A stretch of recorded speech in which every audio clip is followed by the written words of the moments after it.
ওর বাইকের হেডলাইটে কেউ একজন স্ক্র্যাচ করেছে, আর এতটাই বাজেভাবে স্ক্র্যাচ করেছে, অ্যাপ্রক্স 12,000 টাকা। আমাদের কিন্তু খুব বড় একটা অ্যাক্সিডেন্ট হতে হতে বেঁচেছে। আমরা না সবাই পাগল হয়ে গেছিলাম ওকে ওইভাবে অসুস্থ হতে দেখে, ওকে ওইভাবে কষ্ট পেতে দেখে।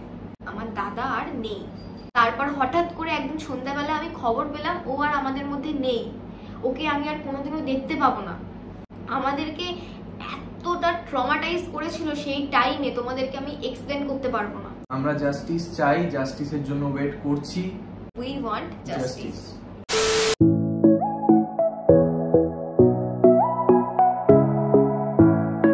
Hello guys, welcome back to our channel. তো আজকে আমরা তোমাদের সাথে কোনো প্র্যাঙ্ক বা ফানি ভিডিও শেয়ার করব না। আজকে আমরা আমাদের লাইফ রিলেটেড কিছু কথা তোমাদের সাথে শেয়ার করতে এসেছি। যে কেন আমরা এতদিন ধরে ভিডিও আপলোড করতে পারছি না, কেন আমরা এত ইররেগুলার হয়ে পড়েছি, এইগুলোই আজকে তোমাদের আমরা জানাবো। অ্যাকচুয়ালি আমাদের সাথে প্রবলেমগুলো শুরু হয় জানুয়ারির 1 তারিখ থেকে। গাইস, ভিডিওটা কন্টিনিউ করার আগে আমি তোমাদেরকে একটা প্রোডাক্ট সাজেস্ট করতে চাই, যেটা এসছে আমার কাছে ডেনভারের তরফ থেকে। এই যে প্রোডাক্টটা, তো চলো এটা আনবক্স করি।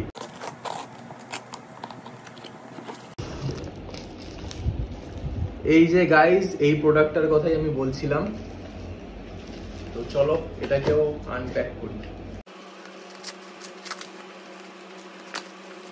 তো গাইস, এটা হচ্ছে সেই প্রোডাক্টটা যেটা আমি তোমাদেরকে সাজেস্ট করতে চাই। এই যে আমার হাতে চলে এসছে ডেনভারের এলিক্সার জেন্টলম্যান কালেকশন। তো অনেস্টলি বলছি, এই পারফিউমটা আগে আমি অনেকবার ইউজ করেছি, আর এর ফ্রেগ্রেন্সটা সত্যিই খুব ভালো।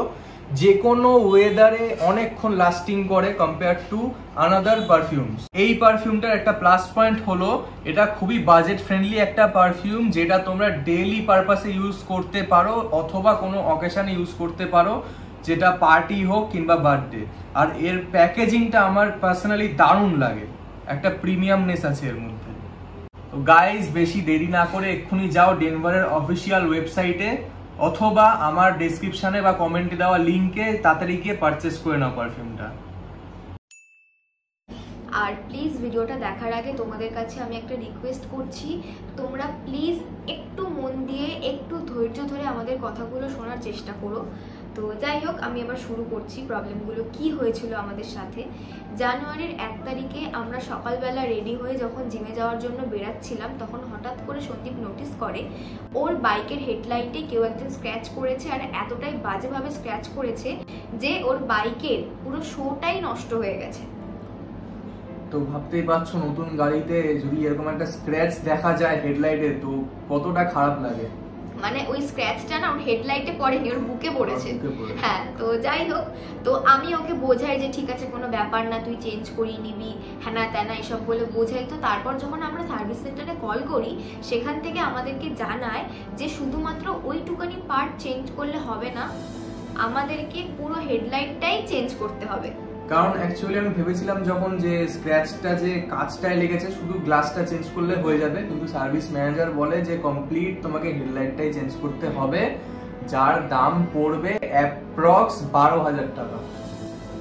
আর তোমরা বুঝতেই পারছো, আমাদের মতো মধ্যবিত্ত ঘরের লোকের কাছে কথায় কথায় 12,000, 15,000, 20,000 টাকা বার করা সম্ভব না। হ্যাঁ, কারণ কিছুদিন আগেই তো আমরা বাইকটা পারচেস করি, তো সেখানে আমাদের মোটামুটি আমাদের সবটা সেভিংসই চলে যায়। মানে আমার আর ওর কথা বলছি, ঠিক আছে। তো আমাদের মা বাবারাও আমাদের কিছু টাকা দিয়ে সেখানে হেল্প করেছিল। তো তারপরে তাদের থেকে আবার টাকা চাওয়া আমাদের কাছে সম্ভব ছিল না। হ্যাঁ, তো আমরা ডিসাইড করি যে ঠিক আছে, কোনো ব্যাপার না, আমরা একটু সময় নিই, কিছুদিন পর আমরা ঠিক কোনো না কোনোভাবে ম্যানেজ করে হেডলাইটটা চেঞ্জ করিয়ে নেব। তো যাই হোক, এরপরে যখন আমরা জিমে যাওয়ার জন্য বেরাই, তখন হঠাৎ করে সেদিনই আমাদেরকে পুলিশ ধরে আমাদের থেকে 2,000 টাকা ফাইন নেয়, কেননা আমরা হেলমেট পরিনি। সেটাতে আমাদেরই ফল্ট ছিল, আর এটা আমরা এগ্রি করছি। তো যাই হোক, তাদেরকে আমরা 2,000 টাকা ফাইন দিই। তারপর আমরা জিমে যাই, জিমের ফিস দিই, জিমে ঢুকি। তারপর জিমে ঢুকে যেহেতু ওর হেডলাইটটা এরকম অবস্থা হয়ে গেছে, তো আমাদের দুজনেরই মনটা এতটাই খারাপ ছিল, আমরা কোনো এক্সারসাইজ করিনি। 30 থেকে 40 মিনিট আমরা ওখানে একটু টাইম পাস করি, একটুখানি কথাবার্তা বলে কার্ডিও করে বাড়ি চলে আসি। তো তারপরে জানুয়ারি মাসে আমরা আর একটা দিনও জিমে যাইনি, টিল এখনো অবধি আমরা জিমে যাইনি। তো যাই হোক, জানুয়ারি মাসে যে ফিসটা আমরা দিয়েছিলাম সেটা আমাদের পুরোটাই লস যায়। তো যাই হোক, কিছু করার নেই, সেটাও আমাদের ফল্ট। আমরা কেন জিমে যাইনি, আমাদেরকে তো আর কেউ না করেনি। আমরা গোটা মাসে একদিন জিম গেছি। হ্যাঁ, অ্যাকচুয়ালি আমাদের না তখন ওই মাইন্ডসেটটা ছিল না যে আমরা জিমে গিয়ে এক্সারসাইজ করতে পারবো। আর তোমরা সবাই জানো যে এইগুলো না ভেতর থেকে আসে, ঠিক আছে? সেই মোটিভেশনটা যদি না পাই কি করে যাব জিমে? তো যাই হোক, জিমটা এখনো অবধি আমাদের বন্ধই আছে। আর কেন বন্ধ আছে সেটাও তোমাদেরকে একটু পরে ক্লিয়ার করছি। তো কিছুদিন যায়, আমি ম্যানেজ করে কাজ করে টাকা পয়সা জোগাড় করে নতুন একটা হেডলাইট নিই। আমার হেডলাইটটা রিপ্লেস হয়ে যায় কমপ্লিটলি। তারপরে যাই হোক, আমাদের মন মেজাজ একটু ভালো হয়, ব্যাস। তার 10 থেকে 15 দিন পরে আবার নতুন করে ওর বাইকে কিছু প্রবলেম শুরু হয়। আর এটা কিন্তু ইন্টারনাল প্রবলেম, মানে কেউ চট করে প্রবলেমটা ধরতেই পারছিল না যে হচ্ছে কোথা থেকে। এত মাইনার একটা প্রবলেম, সেটা কেউ ধরতে পারছিল না। মানে আমরা আমাদের Kamarhati service centre, Naihati service centre, Dhapa service centre সব ঘুরে ফেলেছি। 3 থেকে 4 মাস আমরা গাড়িটা নিয়ে দৌড়াদৌড়ি করি, তারপরেও কিন্তু আমাদের প্রবলেমটা কিছুতেই সলভ হয় না। সন্দীপ তো সব আশা ছেড়েই দিয়েছিল যে ওর গাড়িটা আর হয়তো ঠিক হবেই না। ভিডিও না আসার পেছনে এটাও একটা মেন রিজন ছিল, মানে এই কমাসের আমি প্রচন্ড মন খারাপ নিয়েছিলাম এই কমাস। আর সত্যি কথা বলতে না, একজনের যখন মন খারাপ থাকে তখন স্বাভাবিক তার সাথে যে রয়েছে তার মন খারাপটা হওয়া। তো ওর মন খারাপ দেখে আমি কিছুতেই নিজের মনকে মানে কি বলবো শান্ত রাখতে পারছিলাম না। কারণ আমরা আমাদের লাইফের অনেকটা মানে ওর কাছে আমার কাছে এত দামি একটা গাড়ি কেনা কোনো মুখের কথা না, ঠিক আছে? তো আমরা আমাদের অনেকটা সেভিংস দিয়ে এত দাম দিয়ে একটা গাড়ি কিনি, তার 3 থেকে 4 মাস পরে যখন সেই গাড়িতেই এইরকম প্রবলেম বারবার করে প্রবলেম হয়, তখন কতটা খারাপ লাগে হয়তো ভাবতে পারছো। হ্যাঁ, আর আরেকটা কথা, আমাদের কিন্তু খুব বড় একটা অ্যাক্সিডেন্ট হতে হতে বেঁচেছে গাড়ির ওই প্রবলেমটার জন্যই। তো যাই হোক, এই বিষয়টা মানে এই গাড়ির বিষয়টা অনেকটাই বড় একটা টপিক। এটা এখন বলতে বসলে প্রায় 2 থেকে 3 ঘন্টার একটা ভিডিও হয়ে যাবে। তো যাই হোক, আজকের ভিডিওতে আমরা এই টপিকটা শেয়ার করছি না। তোমরা যদি জানতে চাও আমাদের গাড়ির সাথে কি হয়েছিল, কেন হয়েছিল, তো তোমরা কমেন্ট করে জানিও। চেষ্টা করব নেক্সট ভিডিওতে তোমাদেরকে সবটা ক্লিয়ার করে বলার। তো রিসেন্টলি 1 মাস আগে গিয়ে প্রবলেমটা সলভ হয় কমপ্লিটলি। মানে তোমরা একবার জাস্ট ভেবে দেখো, একটা গাড়ির প্রবলেম, নতুন গাড়ির প্রবলেম যেটা জানুয়ারি মাসে শুরু হয়েছিল সেটা শেষ হলো কবে? আগস্ট মাসে। তার মানে আশা করি তোমরা বুঝতেই পারছো আমরা কিসের মধ্যে ছিলাম এতদিন ধরে। তো যাই হোক, জানুয়ারি মাসে এইসবের পরেই হঠাৎ করে মার্চ মাসে আমাদের লাইফে আসে আমাদের বুঝো। আর ওকে আনার একটাই কারণ ছিল, আমরা এতটাই মেন্টালি ডিস্টার্ব ছিলাম না, আমাদের কোনো কিছুই ভালো লাগছিল না। আর আমরা ওকে আনার প্ল্যানিংটা অনেক দিন ধরেই করছিলাম, মানে আগের বছরের নভেম্বর কি ডিসেম্বর থেকে আমরা শুরু করেছিলাম প্ল্যানিংটা যে আমরা কাউকে একজনকে আনবো। তো ফাইনালি আমরা ডিসিশন নিই মার্চে ওকে আমাদের বাড়িতে আনার। আর ওকে আনার পরে ও খুব অসুস্থ হয়ে পড়ে, আর সেটা আমাদের কারণেই। অ্যাকচুয়ালি আমাদেরকে ডক্টর সাজেস্ট করেছিল যে তোমরা খাঁচা কেনো, খাঁচাতে ওকে রাখবে, ওকে কখনো বাইরে ছেড়ে রাখবে না, তাতেও অসুস্থ হয়ে পড়তে পারে। তো আমি ডক্টরকে বলেছিলাম যে না, আমি সবসময় রুমটা ক্লিন রাখি, আমি দায়িত্ব নিচ্ছি ওকে ভালোভাবে রাখার, ওর কোনো প্রবলেম হবে না। তো আমি কেন খাঁচা কিনতে চাইনি তার কারণটা হলো, আমি চাইনি একটা প্রাণকে ওইভাবে খাঁচাতে আটকে রাখতে, ঠিক আছে? তো সেই কারণেই আমি খাঁচাটা কিনিনি সেই মুহূর্তে। কিন্তু ওকে আনার 5-6 দিন পরে যখন ওর শরীরটা খুবই খারাপ হয়ে পড়ে, মানে ওর না ঠান্ডা লেগে গেছিল, মানে প্রচন্ড, মানে প্রচন্ড, মানে কি বলবো, ওর মানে বুকে কফ বসে গেছিল, ওর নাক পুরো জাম হয়ে থাকতো সব সময়। তো এটা হয়েছিল, ও সারাক্ষণ মার্বেলের ওপর ঘুমাতো। ওকে যতই আমরা খাটে ঘুম পাড়াই না কেন, ও কিছুতেই সেখানে ঘুমাবে না, ও ঘুমাবে মার্বেলের ওপর। তো মার্বেলে শুয়ে শুয়ে শুয়ে শুয়ে ওর এই জিনিসটা হয়েছিল। তো এটা ছিল আমাদের ভিডিও না দেওয়ার সেকেন্ড রিজন। হ্যাঁ, তো যাই হোক, আস্তে আস্তে আমরা ওকে সুস্থ করি। আর এই ব্যাপারটা কিন্তু এতটা ইজি না, ওকে সুস্থ করতে আমাদের 3 থেকে 4 মাস সময় লাগে, যার কারণে ওর ভ্যাকসিন দিতেও লেট হয়েছে অনেকটাই। মানে তোমরা সবাই জানো পাপ্পিদের প্রথমে পাপ্পি ডিপি দেওয়া হয়, কিন্তু ওকে আমরা পাপ্পি ডিপি দিতে পারিনি। আমরা ওকে ফার্স্ট ভ্যাকসিন করিয়েছিলাম K5। তো যাই হোক, আমাদের ওই টাইমে এই মেন্টালিটি ছিল না যে ক্যামেরা অন করে তোমাদের সাথে আমরা সবটা শেয়ার করব যে দেখো ওর এই হয়েছে, ওর সেই হয়েছে। কারণ সত্যি কথা বলতে আমরা প্রথমবার বাড়িতে কোনো পেট এনেছি, তো আমাদের এই বিষয়ে কোনো রকম কোনো আইডিয়া ছিল না যে আমরা কি করব না করব, কিভাবে হ্যান্ডেল করব। আর তার মধ্যেই ও অসুস্থ হয়ে পড়ে। আর ওকে আনার সাথে সাথেই 5-6 দিনের মধ্যেই ওর সাথে আমাদের বাড়ির সবার এতটাই অ্যাটাচমেন্ট হয়ে গেছিল, আমরা না সবাই পাগল হয়ে গেছিলাম ওকে ওইভাবে অসুস্থ হতে দেখে, ওকে ওইভাবে কষ্ট পেতে দেখে। সেই টাইমে আমাদের মাথায় কিছুই কাজ করছিল না যে আমরা কি করব না। তো সেই ফেজটা আমরা অনেক কষ্টে কাটিয়ে উঠি, বুঝোকে আমরা ফাইনালি সুস্থ করে দিই। তারপরে আসে থার্ড প্রবলেম। আর এটা প্রবলেম বলাও ভুল হবে, তোমাদের কাছে আমি থার্ড রিজন বলতে পারবো। হ্যাঁ, কারণ সবকিছু তো শেয়ার করা সম্ভব না, মানে কিছু কিছু পার্সোনাল প্রবলেমও আমাদের ছিল, বাট যেগুলো তোমাদের সাথে শেয়ার করা যায় আমরা অবশ্যই চেষ্টা করছি সেগুলো শেয়ার করার।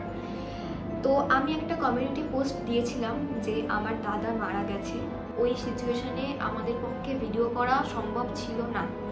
আর আমি স্পেশালি প্রচণ্ড ভেঙে পড়েছিলাম, কারণ যেই দাদার সাথে আমি ছোট থেকে বড় হয়েছি, যার সাথে এত ইয়ার্কি, এত মজা, যেই দাদা আমার বাড়িতে 1 মাস আগে অবধি এসে ঘুরে গেল, তারপর হঠাৎ করে একদিন সন্ধ্যাবেলা আমি খবর পেলাম ও আর আমাদের মধ্যে নেই, ওকে আমি আর কোনোদিনও দেখতে পাবো না।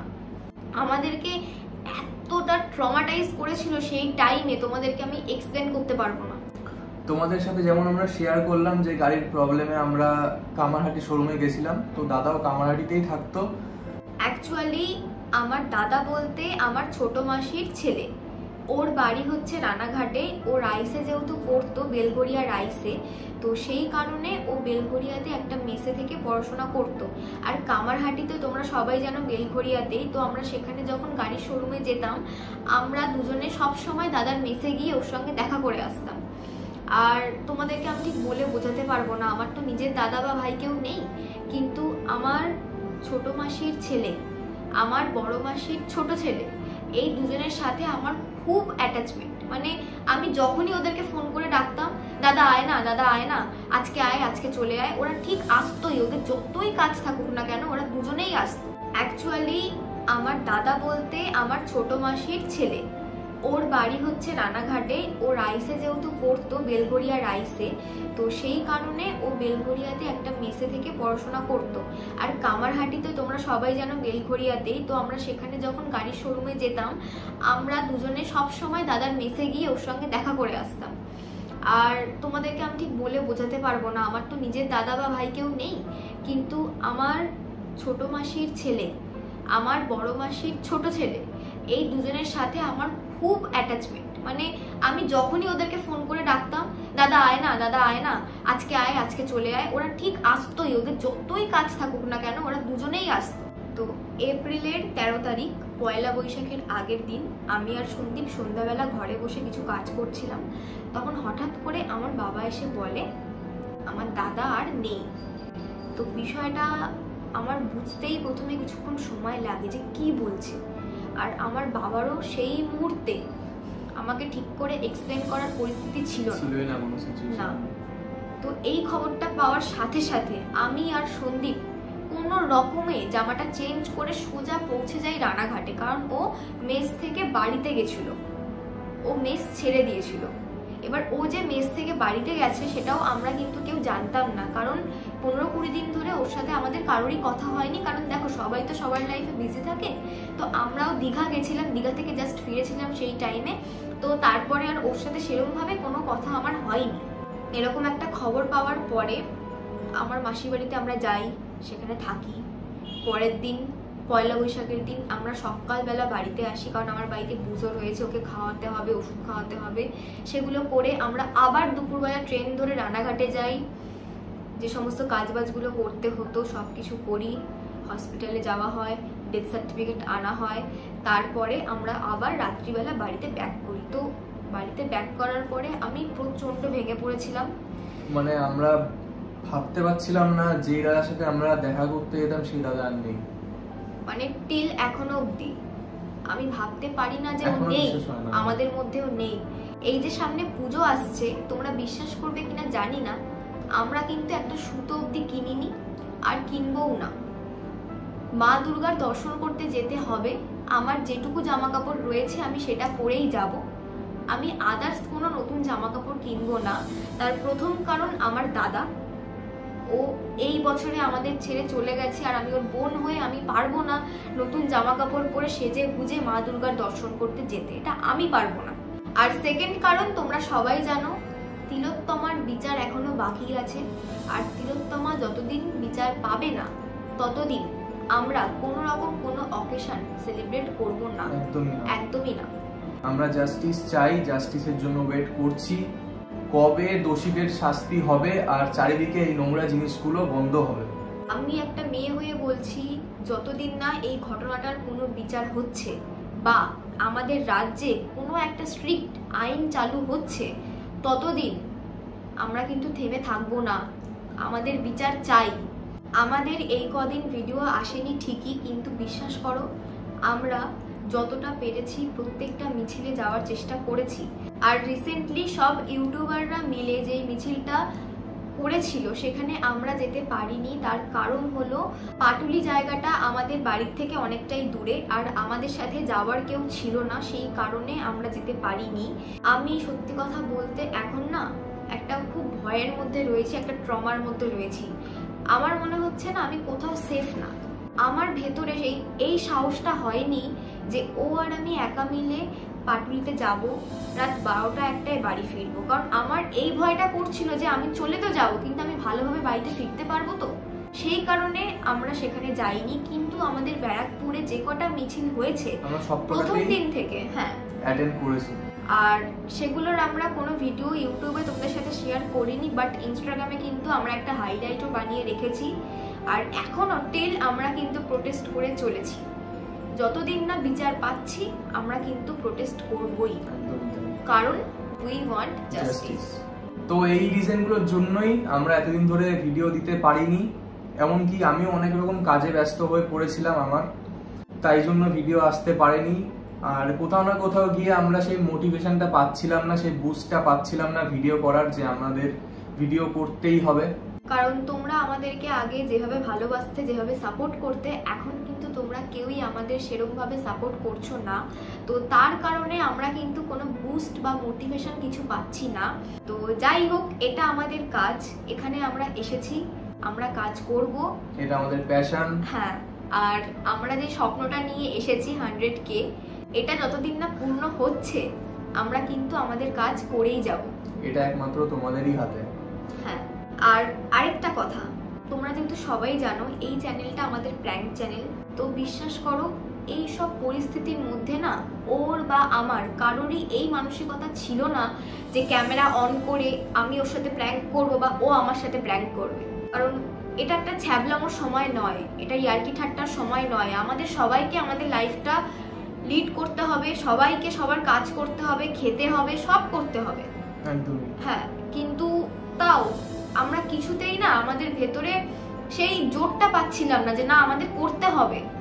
আর সত্যি কথা বলতে এটা আমাদের কাজের জায়গা, আর এই চ্যানেলে তোমরা সবাই জানো আমরা প্র্যাঙ্ক ভিডিও পোস্ট করি, আর তোমরা সেটাই দেখতে সবাই পছন্দ করো।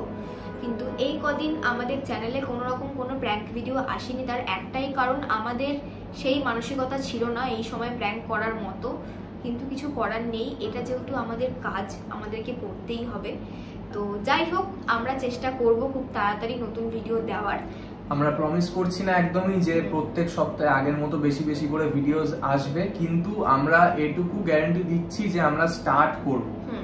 অ্যাট লিস্ট বড় ভিডিও যদি নাও পারি, আমরা ডেইলি একটা করে কিন্তু ফানি শর্টস আপলোড করব।